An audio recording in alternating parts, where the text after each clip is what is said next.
ever since Tesla billionaire Elon Musk bought over 9% of Twitter and is now a member of the platform's board, users who support Donald Trump have been asking the SpaceX founder to reinstate the former president's account.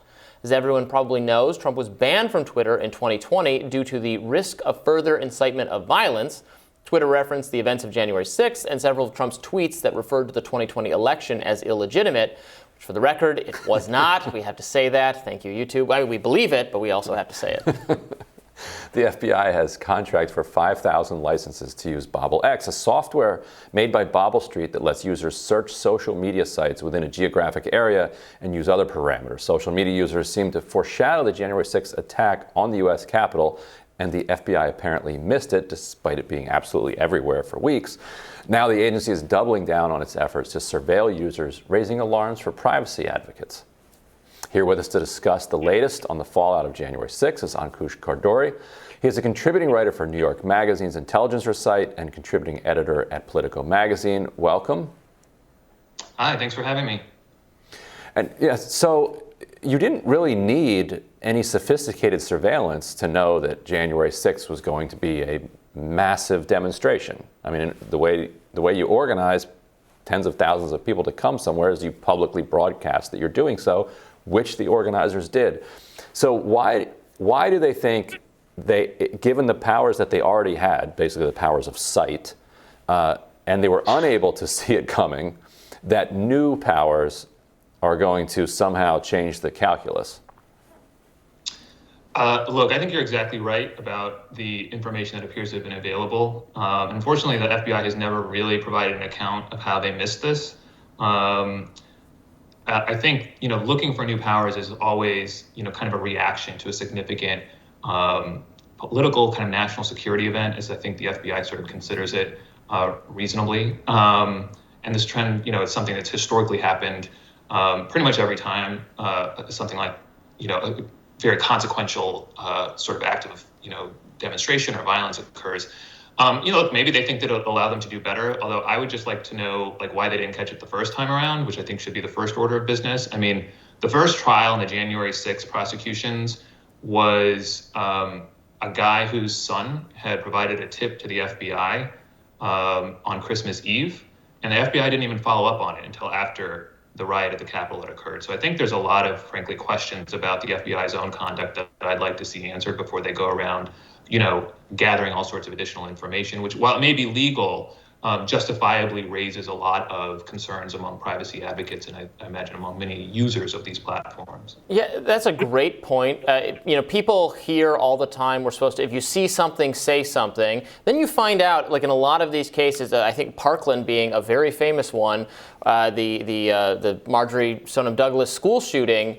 The teenager, the perpetrator, he was reported to the FBI. Everyone who knew this kid spoke up to authorities, up to and including the FBI, about his alarming behavior. I think using specific language that they were worried he was going to shoot up a school. It was not followed up on by the FBI. I think they lost the number or something. It was totally incompetent. So this stuff happens routinely. So how can they sit back and say, right, we need to be able to access to everybody's social media data, all this stuff, when they're not even doing a competent job with the normal, someone calls you and says, hey, what about this thing? And it just gets filed away and they don't do anything about it. No, I mean, I agree with you that there are real serious questions about this. It would be nice if Congress could actually start to ask some time. Unfortunately, the pattern in the instance like you described and in the run-up to January 6th is that we have all these questions and then the FBI just never answers them. And no one in Congress ever pushes for answers. And, I think we're in this sort of pattern where when the executive and legislative branches are controlled by the same party, there basically is no congressional oversight of DOJ or FBI. And that's true both under this administration, the Democratic administration, and under the Republican administration from the Trump years. And so, I think that this is first and foremost a political issue and that should be addressed through Congress. Fortunately, they just seem incapable or unwilling to exercise any real oversight. Well, and the problem, I think, often being that law enforcement is both, careens wildly from underreactive to overreactive. So with January 6th, they should have been absolutely more prepared, and they weren't. but then in the wake, there, those fences go back up, the tanks are around, the streets of the city shut down. When there's even the barest hint or discussion of some activity, even though it's never going to. The situation where the sitting president calls on people to do this kind of thing to the Capitol, obviously not repeating itself, but they're preparing as if that's what's going on. So it's disproportionate in both directions. It's never the right amount of force. Yeah, and I don't want to compare the two events and suggest that they're similar, but obviously this is a pattern that goes back to 9/11 too, when there was a failure to detect that attack in advance, and then there was a very significant counter overreaction within the administrative state and the national surveillance bureaucracy, including like the bulk data collection at NSA and so forth. And so like this is not an unusual pattern. Doesn't mean it's acceptable by any means. I agree with you. But as I said, I think the real long-term problem here has been one of oversight within Congress.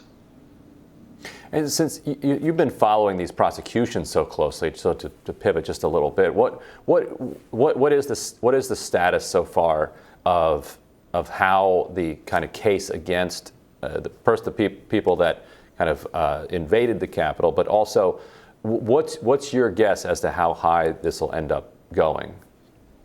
So that's a very good question because there's been some developments on that front. So at the moment, there are about 800 pending cases in the District of Columbia charging people who were almost exclusively present that day. I think like Enrique Tarrio is maybe the only exception. But people present that day involved in the riot, charged with a variety of different offenses, ranging from very low level, like the lowest level misdemeanor called parading, to more significant charges that include obstructing the congressional proceeding, the counting of the electoral votes that day. And there have been questions about kind of, how high up and how far the government really has been going or wants to go.